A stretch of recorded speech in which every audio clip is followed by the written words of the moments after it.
O único homem que tá no fogão era o homem da costela só. Aqui, ó, dentro do negocinho. Quer que vamos buscar uma Coca Zero pra ela? Vai lá. Vamos lá. Aproveitamos e pegamos mais uma já. A Coca do Fabrício tem uma, Ah, duas. tem bastante. Ah, então. Vamos comprar sorvete. É só dela. Ou faz Danone.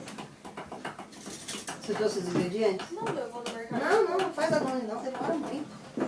É a sobremesa mais demorada que tem. Mas não é pra congelar.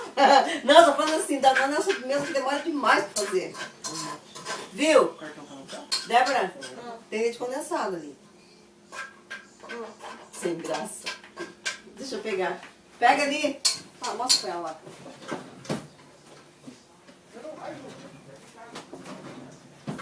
Mas tem pra fazer, porque a menina comprar de volta?